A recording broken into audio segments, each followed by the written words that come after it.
Olá, eu sou Rose Sampaio, professora de língua portuguesa e também gestora só concursos e afins, um curso diferente porque nós apostamos em vocês.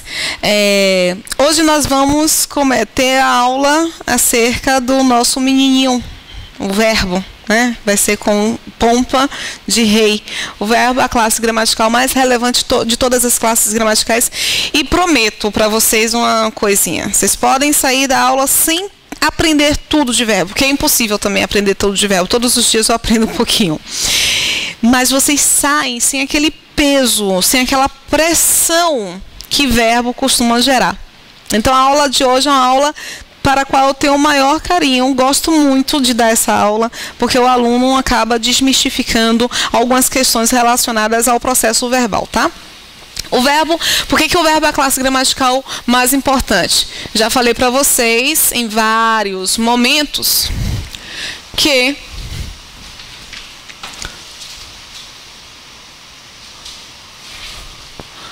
para o nosso processo comunicacional acontecer, é necessário que nós tenhamos duas estruturas básicas. A primeira, mais importante de todas, a que nós deveríamos primeiro identificar como um elemento importante para esse processo de comunicação, é justamente o verbo. Para aprender uma língua, nós temos que iniciar ali pelas coisas, ou seja, pelo substantivo. Mas para aprender a língua, não para entender o processo de comunicação. Rose, qual é a diferença? Você tem ali um conjunto de meia dúzia de substantivos que precisa dar nome às coisas. O que é substantivo? É a palavra que dá nome às coisas, é a palavra que dá nome aos seres. Mas por que eu preciso do verbo para entender o processo comunicacional? Porque o verbo, ele passa para nós o que mesmo, gente? A informação. Sem informação eu me comunico? É possível comunicação sem informação? Não. Então o verbo é a estrutura mais importante porque ele é o eixo da comunicação. Depois que você aprende meia dúzia de nomes, você tem que aprender meia dúzia de verbos. E se não aprender meia dúzia de verbos, vai conseguir se comunicar? Comunicar o básico? Não. Porque nós estamos relacionados com o processo de informação, é comunicação. Qual é o nome dado à informação pela gramática tradicional? Predicado. Quais são os tipos básicos de predicado? Eu vou dividir o predicado em dois grupos, mas nós temos três, tá? Eu tenho o verbal, eu tenho o nominal. Qual é o terceiro? É o verbo nominal. Olha, se alguém está assistindo a aula a partir de agora, não se preocupa. Eu dou a base para a compreensão de cada aula. Porque cada aula tem que ser o quê? Autônoma, tem que ser independente. Porque no momento de desespero, se você quiser fazer uma revisão, vai fazer uma revisão do curso inteiro? Não, você vai fazer a revisão de uma determinada aula que seja uma aula importante. Então a gente tem que trabalhar o início, o meio e o fim. Em todas as aulas, portanto, eu tento apresentar a teoria e bastante exercício. Tá? Exercício é o que faz com que você fixe a informação em sua cabeça. O predicado verbal é aquele que nos passará determinados tipos de informação. Quais? Eu tenho uma informação que pode dar ideia de ação, de acontecimento, de fenômeno natural, de posse. Também tem ali a ideia da necessidade, mas não vai entrar agora. E eu tenho uma informação que pode... Perdão, tenho que retirar isso aqui.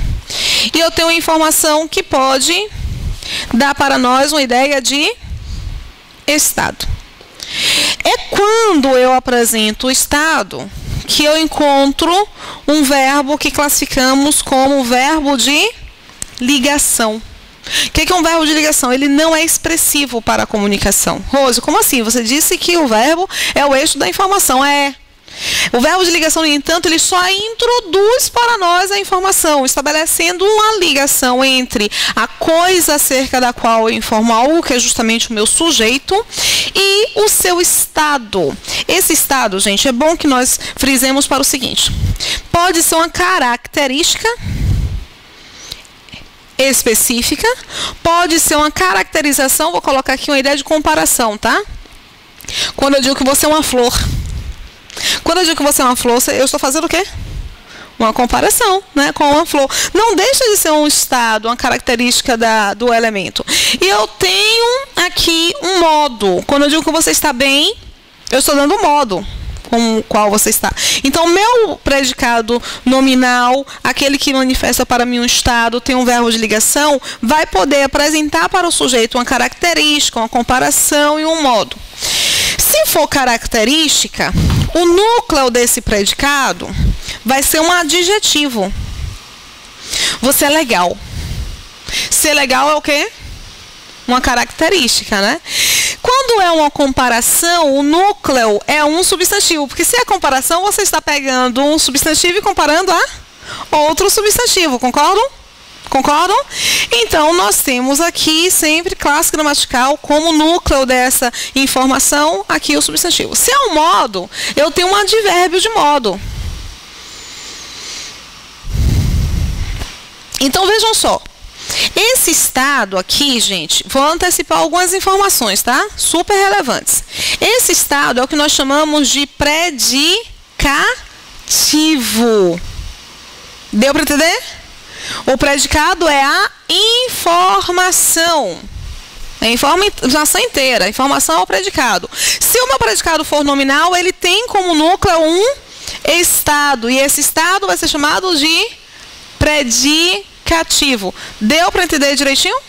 Beleza, isso, né? Só quando eu encontro o predicativo em um predicado nominal é que eu vou poder dizer que meu verbo é um verbo de ligação. Se o meu verbo manifestar para mim uma ideia de ação, acontecimento, posse, fenômeno natural, meu verbo ele vai ser classificado como transitivo ou como intransitivo. Qual é a diferença? A diferença fundamental para nós compreendermos português, qual é? Saber qual é a diferença entre um verbo transitivo e intransitivo. É esse o grande esquema para você entender língua portuguesa. Porque os verbos transitivos são aqueles que vão pedir para nós uma coisa, um objeto, um complemento verbal. Só pode ser complemento verbal se o verbo estiver pedindo um objeto. Se não pedir objeto, não é complemento verbal. Logo, este verbo transitivo é aquele que pede, ó, complemento verbal. Se não pedir complemento verbal, vai poder ser transitivo? Não, vai ter que ser intransitivo. Aí vem a grande sacada. Na construção, eu cheguei à escola. Quem chega, chega a um lugar. Para ser complemento, tem que ser coisa ou pessoa. Por exemplo, eu encontrei Hugo, desculpa. Eu encontrei Hugo. Quem encontra, encontra algo ou alguém. Então, encontrar é um verbo transitivo. E chegar é um verbo intransitivo. Chegar, no entanto, não tem seu sentido completo. Perceberam? Ele pede um determinante, mas esse determinante não é um complemento. Só pode ser chamado de transitivo aquele verbo que pede um complemento verbal. E para ser complemento verbal é necessário que seja substantivo. Gente, isso é fato.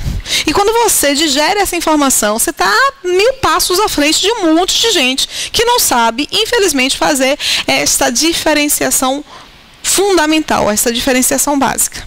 Tá? Nós encontramos aqui a mais espetacular sacada em estudar a língua portuguesa. Eu fico realmente emocionada, sabia? Se você aprende isso aqui, você aprende tudo, gente. É incrível. É incrível. De vez em quando eu faço análise sintática do que eu falo. É o inferno. Para compreender, no entanto, qualquer coisa ligada à língua portuguesa, à comunicação, para que isso seja percebido, é necessário que você tenha um critério semântico muito forte. O que é semântica? Sentido. Então, para entender esta relação aqui, que eu sempre mostro para vocês... Ah, eu apaguei, foi? Apaguei. Aqui. Para entender esta relação que eu sempre apresento para vocês, eu começo a fundamentar esta identificação a partir de sentido. É você perceber que o verbo, ele passa o sentido da informação, que o sentido da informação pode ser ação, acontecimento, fenômeno natural, posse. E aí, se eu tenho esse tipo de informação aqui, eu não tenho um verbo transitivo com um verbo que manifesta estado. Verbo que manifesta estado é um verbo de ligação. Então, todo conhecimento relacionado à língua portuguesa, ele perpassa justamente pela identificação semântica. Aí nós vamos aprofundar um pouquinho mais desse reconhecimento semântico do verbo, tá? Para nós entendermos semanticamente o verbo, nós precisamos compreender que ele é um termo que expressa uma informação, situando esta informação no tempo e definindo uma intenção de fala. Tudo que nós falamos com intenção, né? Se vocês têm dúvidas de que algo vai acontecer, por exemplo,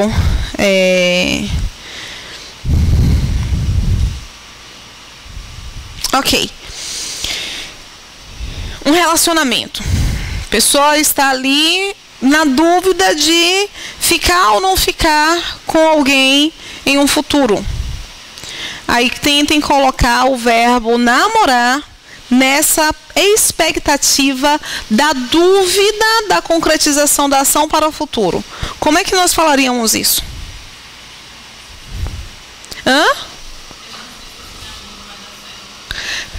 Não sei se esse namoro dará certo.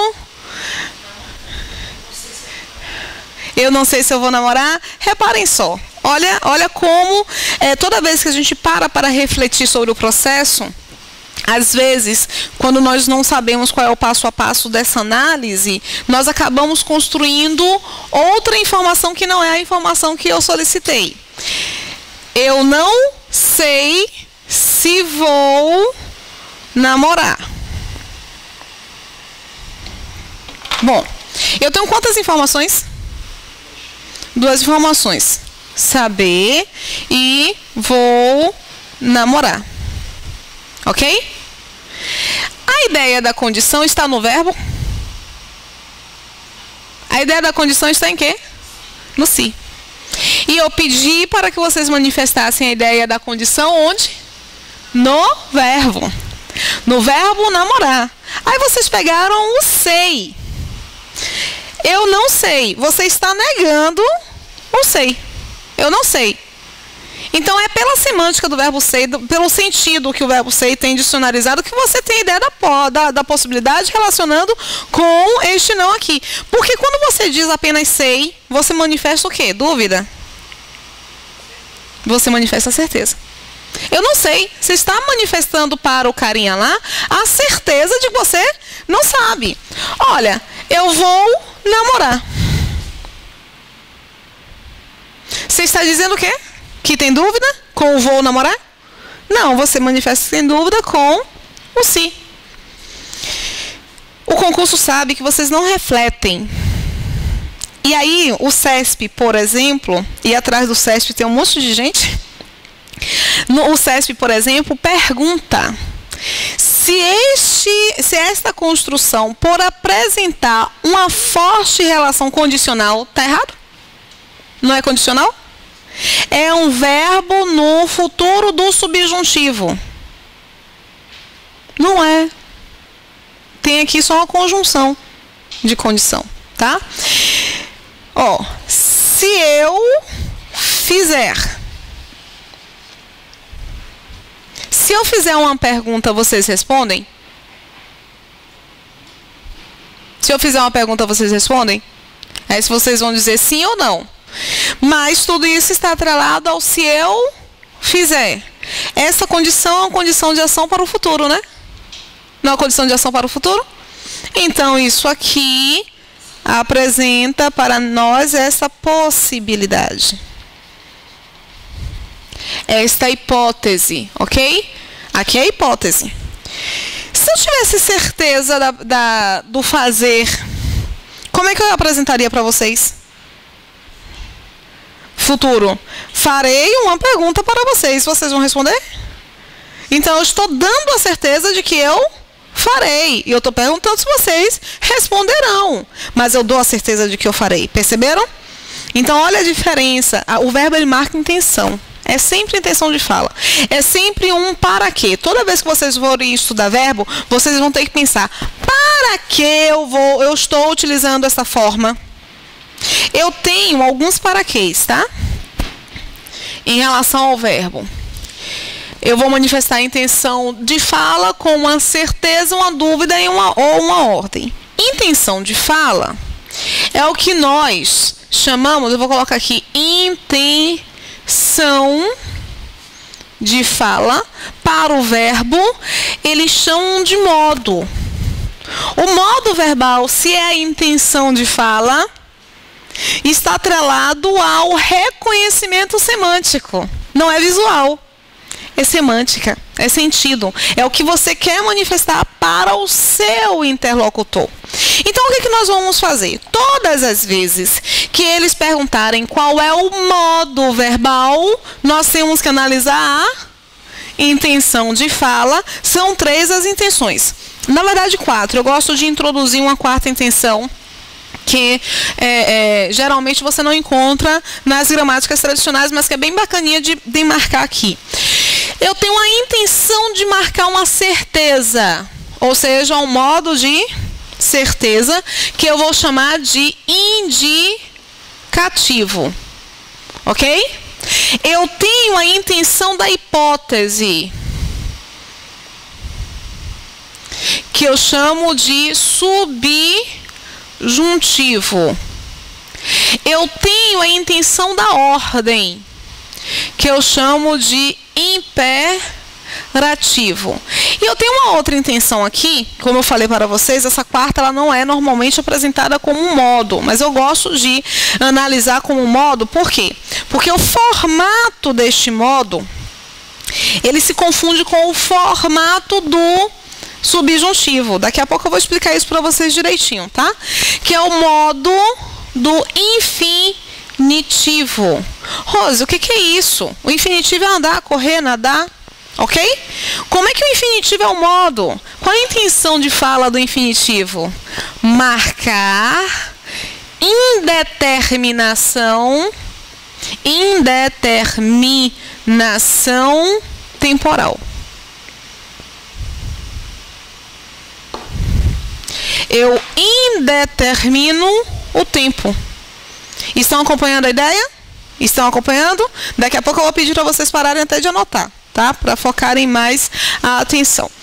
Então, toda a minha análise de verbo, ela começa pela identificação do modo verbal. Sempre. Primeiro eu analiso o modo, qual é a intenção. Sabe aquele nome e sobrenome no verbo? Pretérito mais que perfeito do indicativo. Pretérito perfeito do indicativo. Pretérito perfeito do... Primeiro eu analiso quem? Primeiro eu analiso o que está no final, o indicativo. Por que eu chamo de indicativo? É o modo da certeza. É quando eu quero manifestar uma certeza. Belezinha? Posso ir, não posso? Depois que eu identifico o modo, aí ainda no aspecto de intenção de fala, você tem a necessidade de marcar um tempo. Porque o verbo é uma identificação de uma determinada ação, de uma determinada informação, um processo verbal no tempo. Então, são muitos tempos. Aí você diz, nossa, a gente só tem passado, presente e futuro. Reparem só. Os básicos são 3 mesmo. Passado, que eu não aprendi verbo direito, porque eu não sabia que passado era a mesma coisa que pretérito. Já falei para vocês. Presente e futuro. Rose, por que nós temos tantos tempos? O português é assim, cheio de tempo verbal. Toda a língua, gente. Pode ter uma estrutura mais simplificada, mas todos os tempos com os quais nós trabalhamos no português são trabalhados também por outras línguas, porque o tempo é uma condição humana. É uma percepção humana, tá? dessa relação temporal. É uma invenção, a construção do homem. Se eu quiser dizer para vocês que uma determinada ação aconteceu uma única vez no passado, é diferente de quando eu quero dizer para vocês que uma determinada ação se repetiu muito no passado e que foi interrompida. Vocês concordam com isso? Às vezes uma ação aconteceu uma vez só, né? Pontual, acabou. Não é isso? Comer é uma ação... Eu decidi não tomar mais refrigerante. No aniversário de 15 anos de minha irmã, se eu estiver falando sobre aquele aniversário de 15 anos, onde havia refrigerantes, se eu quiser dizer que eu bebi, a informação de beber refrigerante naquele dia, eu vou dizer o quê? Eu bebi refrigerante, que aconteceu naquele dia. Mas se eu quiser dizer que durante toda a minha infância e adolescência, a ação de beber refrigerante se repetiu, não acontece mais, mas se repetiu bastante, como é que eu apresento isso? Eu bebia refrigerante. Então, quando você vai conversar com alguém que você quer apontar que uma ação aconteceu somente uma vez, você vai dizer, eu bebia? Você vai falar isso? Não, porque a pessoa vai pensar o quê? Que aconteceu várias vezes. Eu fazia comida lá em casa. Significa o quê? Que eu fazia. Ainda tem isso, ainda tem esse significado. Ela falou assim, significa que não faz mais, né? Porque vejam só. Eu fiz a comida lá de casa. Aconteceu quantas vezes? Uma vez. Eu fiz a comida. Ou durante todo um mês, eu fiz a comida. É pontual. Mas quando eu digo eu fazia a comida, é repetido. E quando eu digo eu fazia a comida, além de ser repetido, é interrompido. Porque significa que não faz mais. Alguém vai perguntar para mim, por que não faz mais?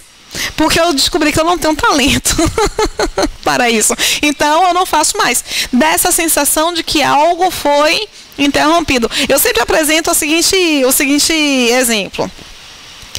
A gente sempre tem um vizinho chato, né? A gente tem um vizinho gente boa.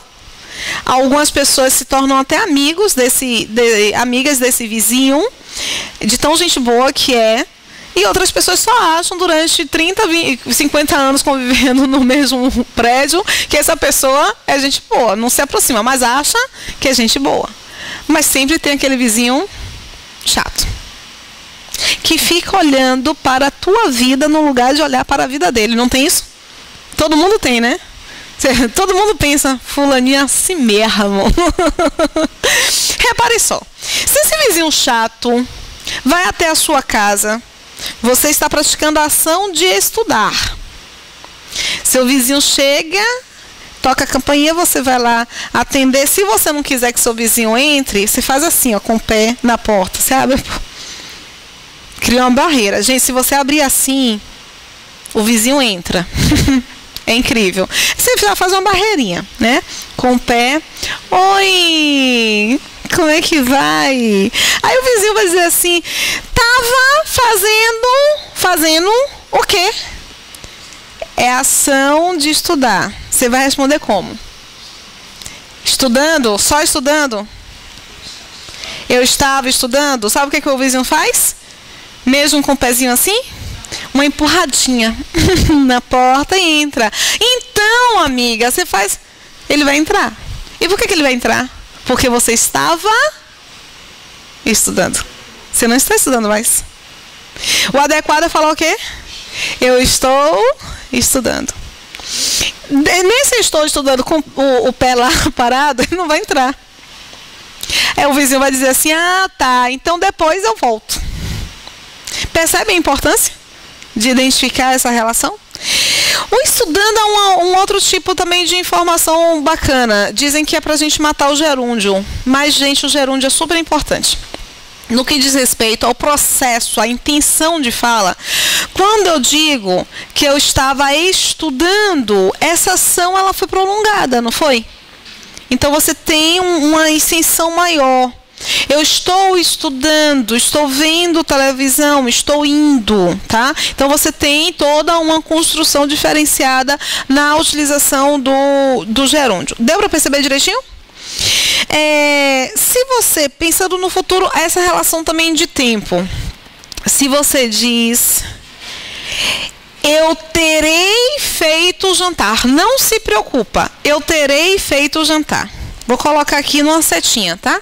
Numa setinha não, numa reta. Eu estou aqui no presente, aqui está meu futuro e aqui está meu passado. Eu quero que vocês tentem fazer uma bolinha no ponto da reta em que a informação terei estudado vai acontecer. Está aqui entre o meu passado e o presente? Está entre o meu presente e o meu futuro? Está aqui, né? Eu terei estudado. Quando eu indico eu terei estudado, acontece aqui num ponto específico ou em algum momento aqui? Em algum momento lá, não é isso? Beleza, bacaninha. Vai acontecer em algum momento aqui, por exemplo aqui. Quando eu falo eu terei estudado, se eu chegar aqui em frente à sala e disser para vocês, olha, eu terei estudado, vocês vão me perguntar alguma coisa, não vão? A informação está inteira? Plena? Não. Eu terei estudado quando acontecer o quê? Este acontecimento, do quando acontecer o quê? Vai ocorrer antes ou depois deste aqui, do estudar? Eu terei estudado. Eu terei estudado antes de você chegar, por exemplo. Então, você vai chegar aqui. O terei estudado é uma ação muito específica, diferente de dizer que eu estudarei. Não é diferente? Porque estudarei não está vinculada, a informação não está vinculada a uma outra informação. O terei estudado está vinculado a uma outra informação. Deu para entender direitinho? Entender isso é só você pegar o aspecto verbal. Pensando em semântica, perdão. É só você entender a semântica verbal. E é com base nessa semântica, nessa orientação da intenção de fala, que nós vamos estudar o modo e o tempo. Por que nós não aprendemos verbo? Porque o verbo, ele vai ser estudado também analisando-se um critério que nós identificamos como morfológico. O que significa a palavra morfologia? Morfo é forma, logia é estudos, belezinha? O critério morfológico é o estudo da forma. Então, nesse estudo da forma, você tem a questão da estrutura, da formação mesmo da palavra, tá? E da identificação do verbo em termos de classe gramatical. Por exemplo, verbo flexiona em gênero? Verbo flexiona em grau? Não. Mas a palavra bem te vi, ela é constituída com o quê? Com um advérbio, um pronome, um verbo. Bem te vi é um substantivo composto, não é? Este substantivo composto, ele é constituído por estruturas invariáveis. Mas todo substantivo, ele é o que, gente? Variável. Em número, em gênero, em grau, ele tem flexão. Então, se todo substantivo é variável, se eu quiser dizer que eu tenho um bem-te-vi pequeno, eu vou dizer como? Eu tenho um bem-te-vizinho. E esse vizinho é a flexão de grau do ver, que é um verbo. Mas nesta construção, esse ver é o quê? É parte da estrutura de um nome. Belezinha? O verbo, em critérios morfológicos, ele vai ter como principal característica a alteração da forma, ok? Ele tem uma intensa alteração de forma. É a classe gramatical, gente, que mais varia no português. Vejam, lembram do que eu falei aqui, né? dos critérios relacionados à intenção de fala, o modo e o tempo. Só que, se eu contasse apenas 3 tempos, no pretérito, o pretérito do modo da certeza, que é o modo indicativo, só ele tem pretérito perfeito, pretérito imperfeito e pretérito mais que perfeito. Então, no mínimo, para este tempo, eu tenho 3 formas diferentes. Para este tempo. O futuro, eu tenho 2 formas diferentes. O presente, eu tenho uma forma diferente apenas do presente. Só que, além dessa identificação semântica do verbo, eu tenho a identificação morfológica no que diz respeito à flexão, à mudança da forma do número e pessoa. As pessoas do discurso, aquela que fala, aquela com a qual que se fala e aquela da qual se fala. 3 pessoas. Eu posso falar eu e mais algumas pessoas. Eu posso falar para mais de uma pessoa ou eu posso falar de mais de uma pessoa. Então, eu tenho aí o singular e o plural. Com 3 pessoas, 6 formas diferentes. 6 formas diferentes para o pretérito perfeito do indicativo. 6 formas diferentes para o pretérito imperfeito do indicativo. 6 formas diferentes para o pretérito mais que perfeito do indicativo. Nós vimos somente 3 tempos, 6 pessoas. Eu tenho 18 formas diferentes. Entenderam? Infelizmente, como esta parte é uma parte um pouquinho mais complexa, o que nós vemos em relação ao verbo desde pequenos? Uma concentração nisso aqui. Os professores focam demais isso aqui. Aí mandam para casa para você entender a flexão do verbo e não a compreensão da intenção de fala. E tudo deveria começar a partir da intenção de fala. Conseguiram perceber direitinho? Aí nós vamos aqui avaliar que além dessas intenções e além dessa flexão de número e de pessoa, você ainda tem, cadê? Uma diferença de voz e de aspecto. O que é uma voz verbal? Quando eu falo de voz, eu falo sobre o que está sendo dito, né? Não estou falando sobre o que está sendo dito. Eu tenho 2 classes gramaticais importantes para o meu processo de comunicação, não tenho? Uma é a informação representada por quem? Uma informa, é o verbo. E a outra é a coisa da qual se informa algo, que é justamente o sujeito. Então, eu tenho aqui, olha, Davidson, para te ajudar, eu tenho o sujeito, eu tenho o predicado. Belezinha? Belezinha? O sujeito, ele pode... O sujeito está sempre no foco da informação, não está? Não está sempre no foco da informação? Se eu digo ontem, depois do curso, foi visto pela professora, o aluno. Eu estou dando informação sobre quem? Fecha o olho.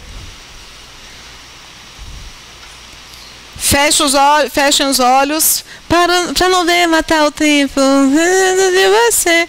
Fechem os olhos e imaginem. Ontem, depois do curso, foi visto pela professora ou aluno. Vocês prestam atenção em quem? Mas quem foi visto? Então a informação é sobre quem? A informação pode ser sobre a professora? Não, porque quem está no foco é o aluno. A minha pergunta sobre este sujeito não é quem viu o aluno. A minha pergunta é quem foi visto pela professora. Perceberam? Então, o sujeito, nesse caso, vai ser aluno. Eu tenho idêntica informação. Ontem, depois do curso, do curso a professora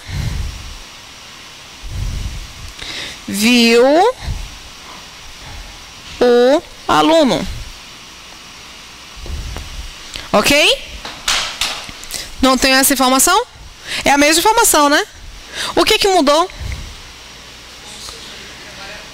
Eu mudei o... Qual é a mudança no texto para esse sujeito? Eu altero a informação? Eu altero a informação? O que eu altero pensando em interpretação de texto? Pensando em interpretação. Não, pensando na informação. Por que eu escolho dizer que foi visto pela professora o aluno, em lugar de a professora viu o aluno?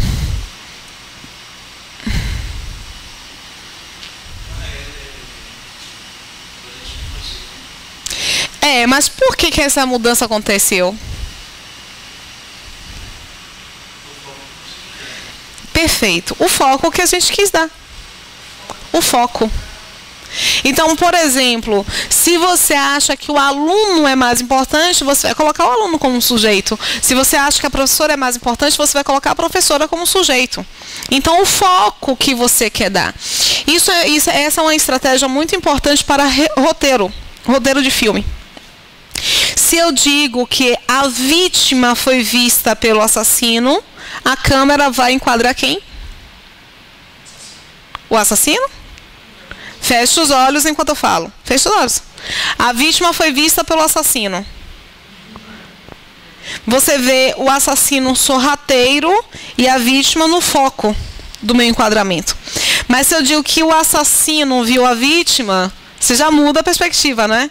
É incrível porque você visualiza a câmera mudando de posição. Em um momento a câmera está na vítima e na segunda frase a câmera está no assassino. Isso muda demais. Muda a forma como a cena vai ser dirigida. Um aluno que era estudante de direito, de cinema na época, ele falou para mim assim: Rose, eu já entendi o que é o sujeito depois disso. Eu perguntei, o que é sujeito? Ele falou, o sujeito é o protagonista da cena. E é verdade. Quando eu digo que flores foram recebidas por Ivete Sangalo, vocês veem a trajetória de Ivete Sangalo ou das flores? Das flores. Agora, quando eu falo Ivete recebeu as flores, vocês veem Ivete. Perceberam a diferença? Então, é uma estratégia também argumentativa, é uma intenção, tudo em verbo é intenção de fala. Vozes verbais também é uma intenção de fala. No que diz respeito ao aspecto verbal, o que é um aspecto verbal?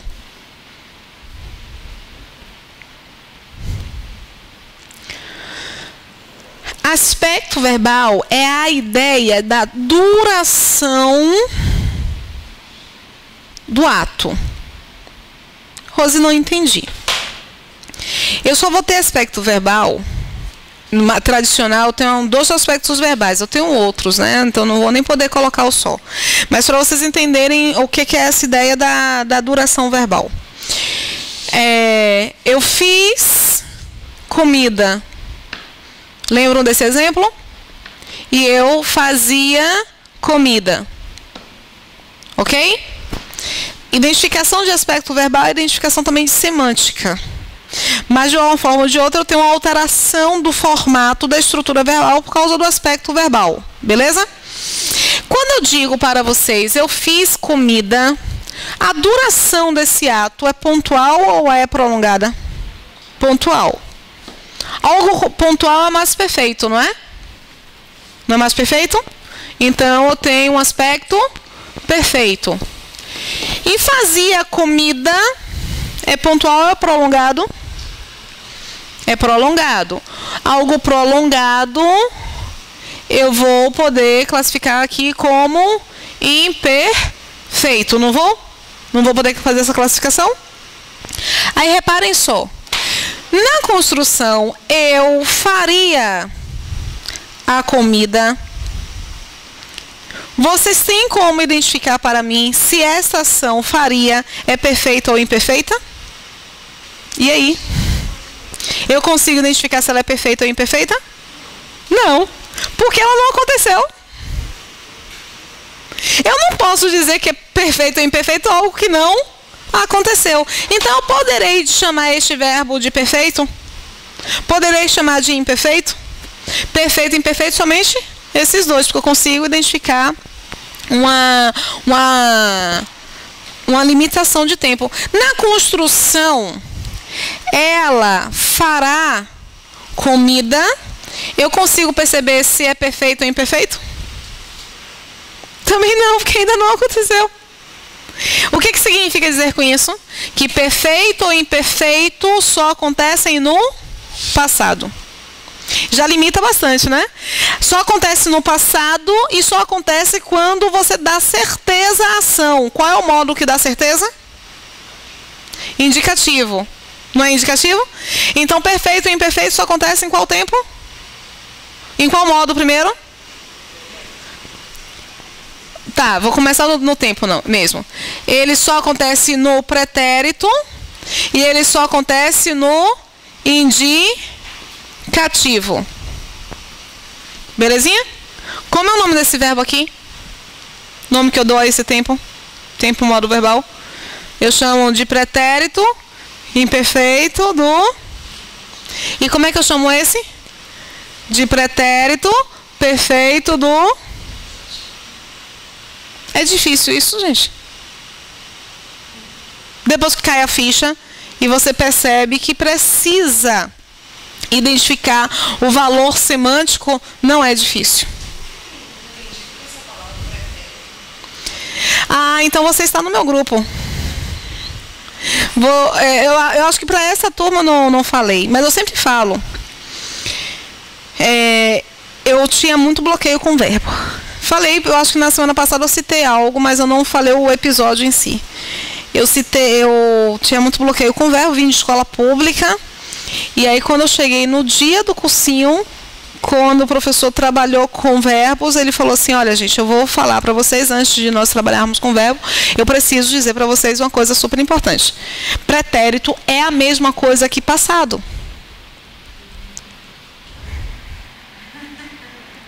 Eu pensei, cara, como é que eu vou fazer letras se eu não sabia isso? Se você não sabe, quando estudar dando nome aos conceitos é extremamente importante. Se você não dá nome aos conceitos e se você não entende os conceitos, você não consegue estudar. Você só reproduz. Você repete, repete, repete, repete. E isso não vale absolutamente nada. Então, uma criança de 3 anos, não, de 9 anos, de 10 anos, que fica repetindo pretérito perfeito indicativo, pretérito perfeito, e não consegue entender o básico, que é a ideia do pretérito, ela vai entender, né? Vai se transformar no bloqueio. E eu descobri que isso é mais recorrente do que se imagina, de as pessoas não saberem que pretérito é a mesma coisa que passado. Fui dar aula para um aluno, uma aula particular, ele falou assim, eu tenho muito bloqueio com o verbo. Eu falei assim, Mário, você tem? Ele falou assim, tem. Eu também tinha, menino. Aí eu contei sobre essa questão de que eu só descobri o que era pretérito aos 18 anos no cursinho. Ele falou assim, eu também demorei para aprender isso. Quando foi que você aprendeu? Aqui agora, com 45 anos. Porque ele também não sabia. Ele descobriu que a grande deficiência dele com verbos era não saber o que significavam todos aqueles nomes. E aí quando você vai construindo essa referência aqui do progresso, né? O que é indicativo, o que é subjuntivo, o que é imperativo, o que é pretérito. Quando esse pretérito é perfeito, quando é imperfeito e quando eu não vou poder dar esse nome para ele. Então isso é super importante.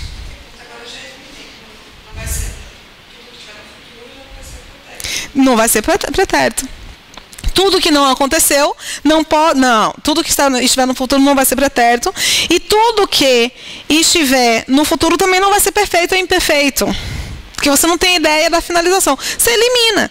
E às vezes lá na questão, já repararam que como são terríveis as questões de verbo, que ele coloca assim, o verbo apresentado identifica uma ideia de hipótese por demarcar o pretérito imperfeito do subjuntivo.